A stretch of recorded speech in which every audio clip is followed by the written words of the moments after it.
Diaf, mais Rostel a tué qui? Et Rostel a tué qui? Tu as vu mon visage défiguré? Il m'a donné seulement un coup aussi au niveau de la lèvre ici, là, c'est tout. Mais je l'ai envoyé par terre. J'ai envoyé Rostel par terre. Voilà.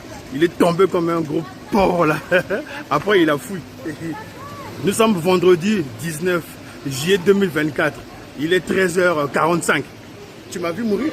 Je suis là. J'ai donné Rostel, je l'ai envoyé par terre. Il commence à dire, à raconter tout et n'importe quoi. Il n'est pas venu seul le Rostel. Ils sont venus à deux. Voilà. Et le frère, il me connaissait, c'est le frère qui m'a beaucoup retenu. Mais quand j'étais parti sur Rostel, j'étais tout seul, Diaf. Et toi, Noumazalaï, Rostel et Memi Kolar, c'est pas fini. Je vais descendre sur vous. Voilà. Mais baga. Et toi, Diaf, je vais te taper. Je vais te taper, Noumazalaï. J'ai déjà tapé Rostel. S'il veut encore, il vient, on va bête sur Rostel. Et Memi Kolar, je veux tous vous taper. Mesdames, Messieurs, peuple congolais, chers membres de la diaspora, de ce qui précède, je vais vous expliquer les causes et les mécanismes psychologiques de cette bagarre entre M. Edouard Nango, que je connais, et le monsieur là que je ne connais pas. Par ailleurs, je vous informe que sans le cerveau, il n'y a pas de violence ni de bagarre entre individus. De ce fait, ceux et celles qui se bagarrent ont pour support physique ou psychologique, psychanalytique, etc., le cerveau. Alors, si on faisait l'étude comparée du cerveau humain et des animaux au regard de la problématique ici posée, de cette bagarre entre Monsieur Edouard Nango et cet individu. Vous le savez que chez les animaux, l'instinct commande. L'animal obéit. L'animal est l'incarnation d'une totale servitude à la violence, à la bagarre. On ne peut parler d'humain que pour un être qui s'est affranchi déjà du déterminé naturel, mais également de ce que nous définissons comme l'instinct.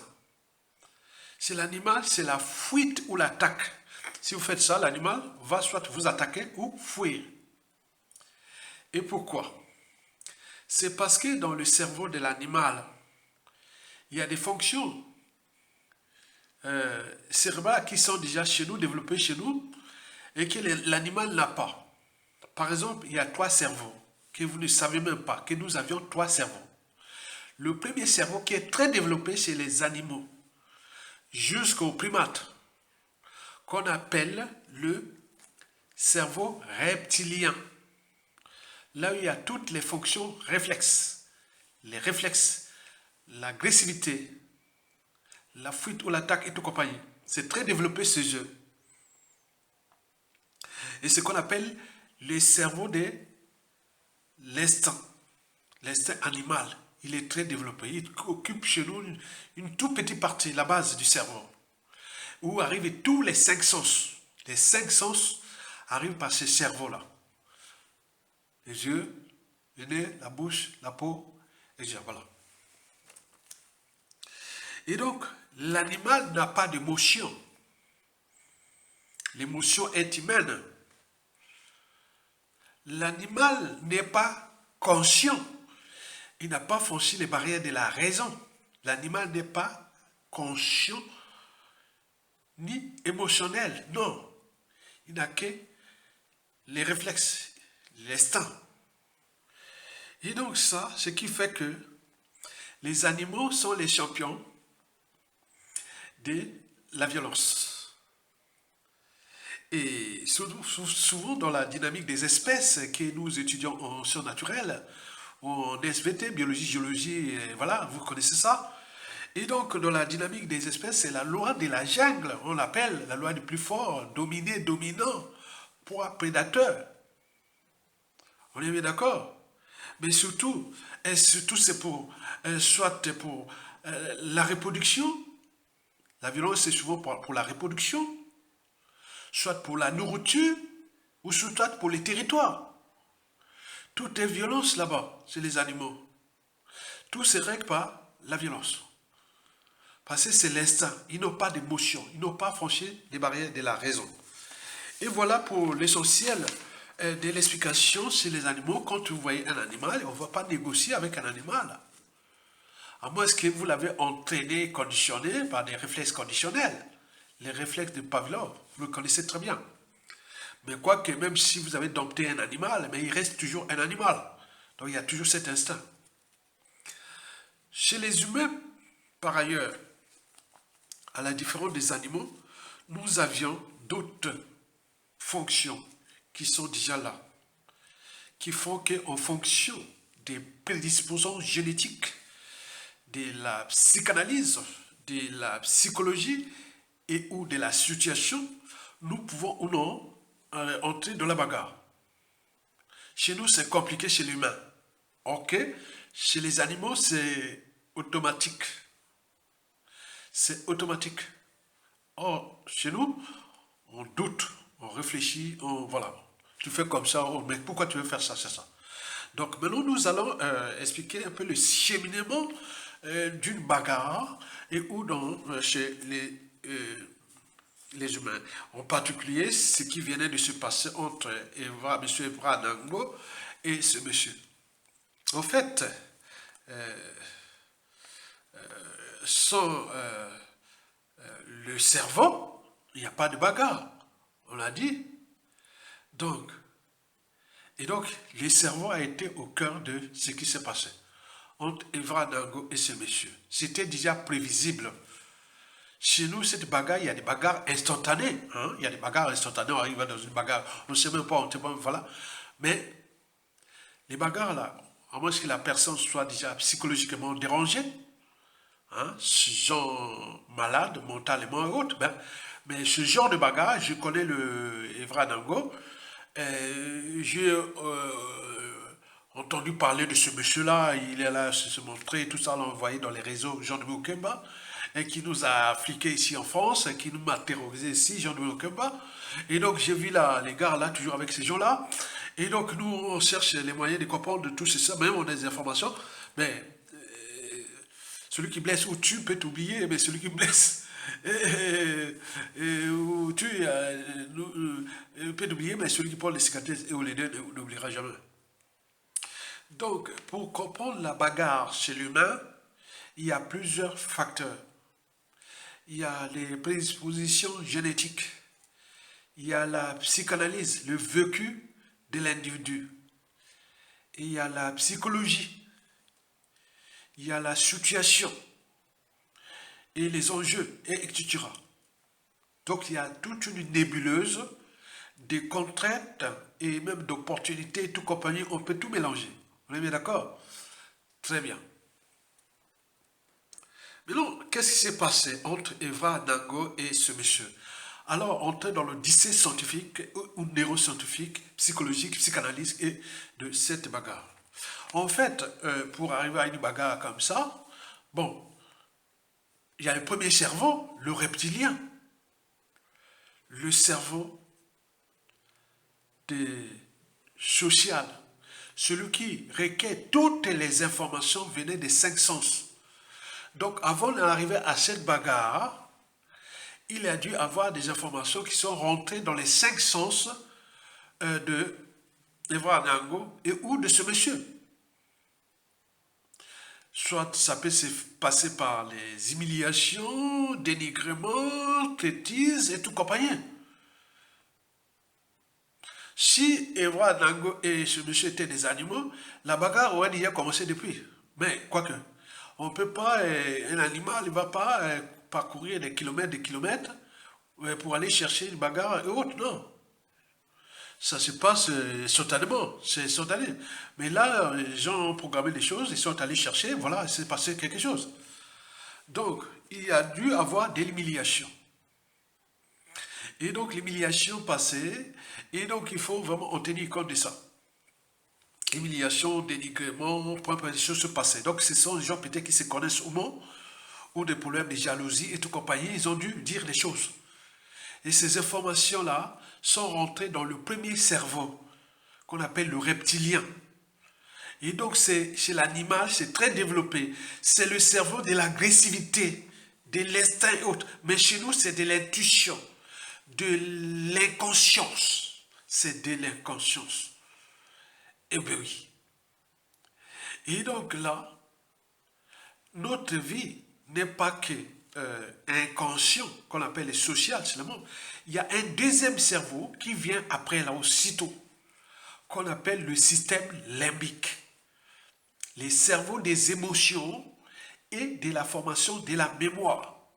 Et ces cerveaux-là gèrent toutes les grandes fonctions de l'organisme. Et surtout, notamment, ceux qui influencent les grandes fonctions de l'organisme. Le cœur, le cerveau, les reins, les poumons et tout compagnie. C'est là, le petit cerveau, les émotions et de la formation de la mémoire. Il y a la mémoire courte et la mémoire longue. Et donc, ces deux mémoires-là, l'une qui est gérée par l'hippocampe, la mémoire longue, et l'autre stockée temporairement, l'amygdale. Donc, Eva Anango a dû recevoir des informations qui, certainement, ont provoqué des réactions inconscientes et qui se sont ont été interprétées dans ou traduits dans le système limbique en émotion. L'émotion peut être, il y a parlé d'émotion, hein, il y a les dégoûts, la colère, la tristesse, l'agressivité, beaucoup de choses comme ça. Hein. Ça, c'est les émotions. Je pense qu'il a dû traîner ce Veranyango, la colère, l'agressivité, la tristesse, le dégoût, l'anticipation, toutes ces palettes d'émotions. Mais la vie de l'individu, le cerveau de l'individu, l'humain n'est pas qu'émotion. Donc il arrive le plus gros, le cerveau de la raison et de la conscience. Donc c'est là qu'il a dû interpréter un projet. Donc les projets ont été faits, voilà, que monsieur l'a fait ça, la coupe est pleine et autres. Donc souvent, l'individu, bon, chez nous on dit Kimoto, Bomoto. Tu ne vas pas humilier les uns et les autres comme ça ou parler des choses comme ça. Hein? Donc on termine là pour la liberté de l'autre, la dignité de l'autre, etc. Je vous l'ai dit que le défunt Premier ministre, le défunt ministre de l'économie et des finances, Jean-Luc Malinka, l'avait dit, m'avait bien expliqué ça plusieurs fois, que tout ce qui s'est passé au Congo dès 1960, jusque des années là, où les gens venaient de Paris, de France et autres, arrivaient au Congo là-bas, il y avait des embrouilles. Et beaucoup avaient déjà commencé dans la diaspora. L'histoire de Mathieu Kota, Poambo, Mathieu, de tout ce qui s'est passé là, ça a commencé d'abord à la diaspora. C'est pourquoi je dis qu'il faut faire attention dans la diaspora. Nous avions une diversité d'histoires, hein. Il y a des gens qui sont venus à la nage, il y a des gens qui sont venus très très bien, ils ont été vraiment les bonnes situations au pays, parfois d'autres étudiants, enseignants, fonctionnaires, officiers, tout compagnie occuper les forces, et parfois d'autres ont fait des enfants ici, des petits-enfants, et donc on ne peut pas mélanger comme ça. Mais les gens arrivent parfois par idiotie, mélanger tout, parce que la situation du pays sous la dictature de Sassou Nguesso est telle qu'on peut tout mélanger. Et comme moi, historiquement, dans les années 2010, et jusqu'à 2015, j'étais vraiment insulté par-ci par-là, l'homme de Sassou Nguesso, les cuvettes, les maquas, les... Oh non, mélangeait tout. Et ça ne s'arrêtait pas. Mais certains qui savaient bien que, c'est l'homme de la fac là. Celui qui disait ça à la fac. La FENAGES à la fac. Ah ben oui, c'est l'homme qui a enseigné au lycée de Samina d'Abrazzaville. C'est l'homme qui était dans la c'est pas Ayatonga, n'est pas comme ça. Il y a trop de monde là-bas chez Ayatonga pour Ayatonga.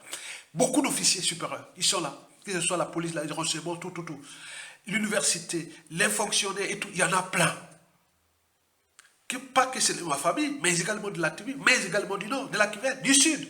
Il y a beaucoup d'endroits qui se passaient. Donc quand certains disent, il ne faut pas faire ça parce que nous ne savons pas, ce pays-là, on ne sait pas qui est qui. Tu pars comme ça, tu t'embrouilles dans la diaspora ici, maintenant ça sous-tombe. Rentre maintenant au pays. On va voir. Donc, il faut faire ça, c'est que Jean-Luc Malika en parlait. Que c'est pour cela que j'ai toujours cherché à temporiser ça, ici dans la diaspora. Pour se dire, non, attention, il ne faut pas faire ça. Et voilà, Parce que le monde là est petit, on ne sait pas qui est qui. Si vous allez dans le monde, cherchez le consensus. Parce que nous sommes tous dans la NAS, les victimes des Sassou Nguesso et de sa France Afrique. Et donc, d'un point de vue pédagogique, intellectuel, citoyen et autres, et d'intérêt général, nous aussi un peu d'alerter, de temporiser partout. J'ai géré des crises ici, hein. Que ce soit Aristide Mobimbi ici, même Evra Nango lui-même, et passons par Harold Gasset de Brazza News, et beaucoup de nos gens aussi dans la diaspora. Mais parfois, les gens ne comprennent pas les sons d'intérêt général des uns et des autres. Ils viennent, ah bon, tu as dit ça parce que... Non, j'ai dit, ah, j'ai temporisé. Maintenant, il faut expliquer ça d'un point de vue scientifique et ou intellectuel pour un peu mettre de l'humour, mais en donnant le savoir et la connaissance, puisque l'ignorance est la pire des souffrances. Donc, il s'est passé quelque chose où ça a augmenté l'énergie potentielle de l'agressivité, de tout. Donc, c'est traduit en émotion. Et l'émotion, il fallait seulement le centre de décision. C'est au niveau du gros cerveau, le cognitif, et le centre de la motivation, du courage de l'air de Broca. L'air de Broca, le cortex moteur. Donc, a juste décidé, oui, ça se passe ici, le cortex moteur. Tapez l'air de Broca. Voilà, donc je ne vais pas vous faire un tour des neurosciences. Donc c'est décidé, c'est au niveau de la conscience. C'est dit non, je ne peux pas laisser. Donc l'inconscient a dû être chauffé, puis son subconscient, l'émotion supérieure, puis ça crée une cascade de réactions qui aboutit à une décision consciente de donner un coup de poing. Et donc le bagarre commence comme ça. Donc ce n'était pas quelque chose d'instinct et autre, c'était quelque chose de ou programmé, ou même voulu, parce que la coupe était pleine, l'humiliation et tout compagnie comme ça, et comme si les uns et les autres fréquentent. Attends, quelqu'un qui fréquente et tel, c'est ses affaires. Moi j'ai compris ça. Mais pourquoi toujours chercher ça ne vous impacte pas? Au moment où quelqu'un salue la diaspora ou pas qu'on salue, est-ce qu'il y a la diaspora, c'est une organisation? Non, c'est un groupe d'individus souvent d'origine du Congo, qui ont en commun le fait d'être des Congolais. Point barre. Mais quand il y a des causes justes, dignes, et autres, quand on les appelle, on n'en voit pas. J'ai vu dans ma lutte ici, et tout ce que j'ai même demandé l'aide, il n'y a personne. Peut-être aujourd'hui, il doit y avoir 30 personnes qui sont déjà là, depuis là. Hein? Donc vous comprenez ça. Donc on ne doit pas tout mélanger. Personne s'en fout de tout. On ne vient pas faire les loges des uns et des autres. On ne sait pas notre vécu, on ne sait pas ce qu'on est des uns et des autres ici, ce que les uns et les autres vaut, et aussi le destin des uns et des autres. On ne sait pas l'environnement des uns et des autres, on s'en fout. Comme ici, vous êtes en Europe, nous on arrivait avant tout, et quand j'arrivais en France ici la première fois, on avait des grands qui nous conseillaient, dit, quand vous arrivez en France, occupez de votre vie, n'occupez pas la vie des autres. Parce que là-bas, tout le monde, il y a des cerveaux, ils me disaient, Aya, tu pars avec un niveau de licence, bac plus 3, en sciences. Mais tu vas rencontrer là-bas, en France là-bas, il y a des docteurs, il y a des diplômés congolais énormes. Regarde parfois les boulots, les trucs qu'il fait, c'est les conséquences de la France-Afrique et autres. On nous expliquait comme ça. Vous êtes tous les victimes des Sassou Nguesso de la France-Afrique. Et vous vous tapez entre vous. C'est quoi cette affaire? Donc, il s'est passé quelque chose qui a chauffé et qu'ils sont arrivés à ce niveau de courage et de violence. Donc, l'inconscient, le subconscient et la conscience. L'inconscient, c'est ce qui est arrivé, qui est comme information humiliante ou pas compréhensible. Voilà, après, ça a créé une émotion, c'est Evra Nango, et puis est arrivé le centre de décision, le conscient, le centre de la raison, de douter, de réfléchir et se dire non, pour ma liberté, ma dignité, ah non. Donc, c'est passé quelque chose comme ça. Donc, pour voir ça, donc, vous devez en tenir compte de ça. Que ces problèmes de violence et d'agressivité naissent parce que nous avions un cerveau et ces trois cerveaux sont là, l'inconscient, le subconscient et la conscience. L'inconscient, c'est ce qu'on appelle le social, cerveau du social. Le subconscient, c'est celui de limbique, le deuxième, et celui de la conscience, c'est-à-dire celui de la raison, de l'intelligence, du courage, des points. Ok, très bien. Voilà ce qu'il fallait vous expliquer pour quelques informations. Là. Mais en fait, quand vous entendez que les gens souvent se battent, hein, bon, je vais vous donner, pour profiter de ça pour vous donner quelques repères intellectuels, pas intellectuels, mais pour les savoir, quoi. Quand vous voyez les gens, il y a des gens, quand on dit, bon, ben, souvent quand on parle de bagarre ou de violence, ou des gens qui sont toujours courageux ou autres, on peut en multiplier. En fait, ça tient toujours compte des 4 facteurs. Il faut en tenir compte. Le premier facteur est génétique. Il y a des gens prédisposés génétiquement. Ce qu'on appelle les gens parfois des sangs chauds. Ils sont des sangs chauds. Hein? Il y a des gens qui ont des sangs chauds. Ils ne se laissent pas faire et autres, on l'a vu. Mais en réalité, quand tu vois des points de vue génétiques, bon, on ne sait pas comment se passe au niveau surtout de leur forme. Il y a des gens qui sont formes vraiment bien physiquement. Hein, et ils ont des... quand on fait l'histologie, ou voilà, la cytologie ou l'histologie de ces personnes, toujours, voilà, on voit qu'ils ont beaucoup de filaments d'actine et de myosine qui sont bien suturés et autres. Donc, ils peuvent vraiment, voilà, ils sont toujours comme ça. Ils sont des sangs chauds. Mais surtout, les prédispositions génétiques sont souvent à l'état, peuvent être à l'état hétéro et ou homozygote. Je ne sais pas si c'est dominant et ou récessif. Caractère dominant et ou récessif. Mais ça peut être à l'état hétéro et ou homozygote. En ce qui concerne les prédispositions génétiques, à forme physique, vraiment, les gens qui sont vraiment, on sait qu'il est vraiment, voilà, c'est fort. Hein. Donc, déjà, physiquement, il est déjà, voilà, vous comprenez ça? C'est génétique, hein, ok? Deuxième facteur, sur 4, c'est surtout au niveau endocrinologique. Quand on fait la biogénèse des catécholamines, les catécholamines, c'est qu'on entend in, tyrosine, précurseur des dopa. Dopa, précurseur de la dopamine. Dopamine, précurseur de la noradrénaline et l'adrénaline. Mais on a remarqué que les gens qui avaient les sensations fortes, qui avaient les tendances à des sensations fortes, par exemple ceux qui font des sports extrêmes, hein, ils ont des sensations fortes. Il y a des gens aussi des sensations à la violence, la bagarre et autres. Donc, on a remarqué que ces gens avaient un taux élevé de dopamine. Dopamine, qui est le précurseur de l'adrénaline, qui est sécrété au sein de la zone cérébrale du cerveau, là que je voulais parler, le système limbique. Et donc là, on a remarqué ça. Les gens qui ont besoin de sensations fortes, de violence ou autres, ils ont un taux élevé de dopamine. Cherchez vous-même, on vous dira, tous les neuroscientifiques ou les neurologues et tout ça, ils vont vous dire, les endocrinologues et tout ça, ils vous diront ça. Troisième facteur sur 4, et c'est sanguin. On a remarqué que les gens qui avaient beaucoup de tendance à la violence et tout compagnie avaient souvent le sang groupe AB. AB. Par exemple, moi je suis O+, donneur universel. Bon, il y a des gens qui ont, comment on appelle, AB.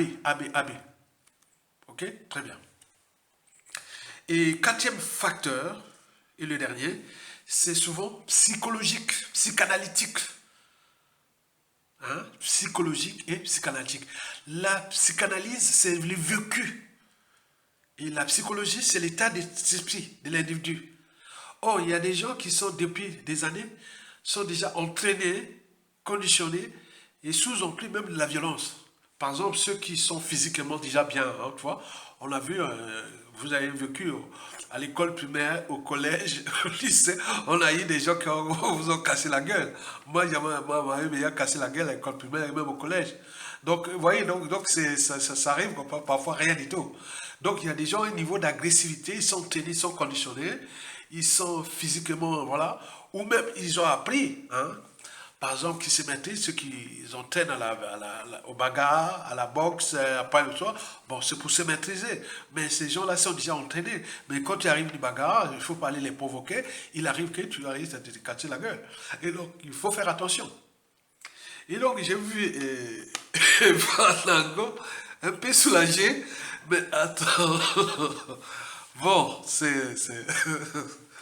Bon, voilà pour l'essentiel de l'explication et autres. Likez, partagez et soutenez la résistance pour les vrais résistants. Tokolonga, on va gagner ce combat. Et merci, à bientôt. Bon vent au peuple congolais. Tokolonga, Tokolonga, Tokolonga. Tokolonga.